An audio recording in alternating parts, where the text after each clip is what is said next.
ओम नमः शिवाय। दोस्तों स्वागत है आप सभी का आपके अपने चैनल खुशहाल ज़िंदगी में।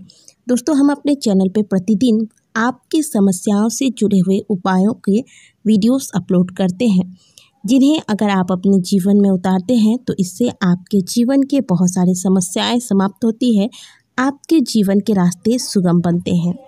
आइए आज जानते हैं एकादशी के उपाय के बारे में। एकादशी व्रत हिंदू धर्म में सबसे श्रेष्ठ व्रत माना गया है। कहा जाता है कि जो व्यक्ति एकादशी के व्रत का दान करता है उसे करोड़ों यज्ञ करने के समान फल की प्राप्ति होती है। यदि कोई व्यक्ति एकादशी का व्रत करता है और वह अपने एक व्रत का दान किसी मरणासन व्यक्ति को, यानी कि जो बहुत बीमार है, जिसकी हालत बहुत ही गंभीर है, कहा नहीं जा सकता कि कब क्या घटित हो जाए, या फिर कोई बहुत ही दुखी है, ऐसे व्यक्ति को अगर एकादशी का दान आप करते हैं तो उस व्यक्ति को आपके एकादशी का फल तो प्राप्त होता ही है, साथ ही आपको जो आपने एकादशी का व्रत किया है उसका करोड़ों गुना फल प्राप्त होता है। एकादशी का दान कभी भी मरे हुए व्यक्ति को नहीं करना चाहिए। जो व्यक्ति मर चुका है उसे अगर आप दान करते हैं तो आपको इस दान का कोई फल प्राप्त नहीं होगा। एकादशी का व्रत उसे ही दान करें जो जीवित हो। कहा जाता है कि मृत्यु के बाद मनुष्य की आत्मा घर के आसपास ही 10 दिनों तक भटकती है। 10 दिन पूर्ण होने के बाद वह जीवात्मा चली जाती है नर्क को, और वहाँ 3 दिन तक वह भोग भोगती है। नर्क का भोग भोगने के पश्चात अपने किए गए अच्छे कर्मों के अनुसार उसे स्वर्ग में भोग भोगने के लिए भेजा जाता है। पूरे 18 दिनों तक यह क्रम चलता रहता है। मनुष्य को अपने द्वारा किए गए कर्मों के फल भोगने पड़ते हैं। इसके पश्चात जीवात्मा को धान के खेत पर पटका जाता है। इसलिए कहते हैं कि एकादशी के दिन चावल का सेवन नहीं करना चाहिए। जो व्यक्ति एकादशी के दिन चावल का सेवन करते हैं उन्हें मृत्यु के बाद ये सारे भोग अवश्य ही भोगने पड़ते हैं। इसलिए एकादशी का व्रत अवश्य ही करना चाहिए। इस दिन चावल का सेवन नहीं करना चाहिए। शास्त्रों में तो ऐसा भी वर्णन आया है कि एकादशी के दिन आप ना स्वयं चावल ग्रहण करें, ना ही भगवान को चावल से बनी कोई चीज़ भोग लगाएं, और ना ही आप किसी को चावल की कोई चीज़ दान में दें।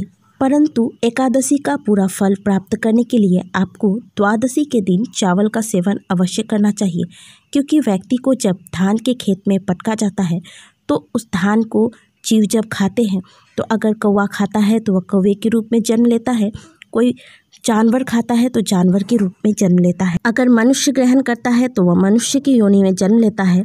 इसी जन्म मरण की क्रिया से छुटकारा पाने के लिए मनुष्य को कहा जाता है कि एकादशी के दिन चावल नहीं ग्रहण करने चाहिए, और एकादशी का पूरा फल आपको प्राप्त हो इसके लिए आपको द्वादशी के दिन चावल का सेवन करते हुए ही एकादशी के व्रत का पालन करना चाहिए, नहीं तो एकादशी के व्रत का फल प्राप्त नहीं होता। एकादशी के दिन कुछ खास उपायों को करके आप अपने समस्याओं से छुटकारा पा सकते हैं।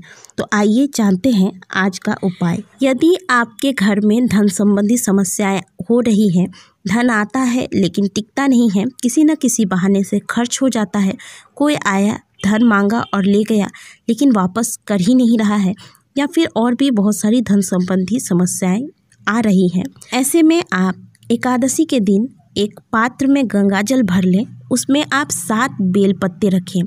अब आप भगवान भोलेनाथ के मंदिर में जाएं। सबसे पहले आप इस पात्र में जो आपने गंगा जल भर के रखा है, जिसमें आपने बेल के पत्ते रखे हैं, उसमें से आप पत्ते निकाल लें और यह गंगा जल आप नंदीश्वर महाराज यानी कि नंदी जी को चढ़ा दें, और जो 7 पत्ते हैं बेल के वह आप भगवान भोलेनाथ पर चढ़ा दें और अपनी मनोकामना उनसे कह सुनाएं।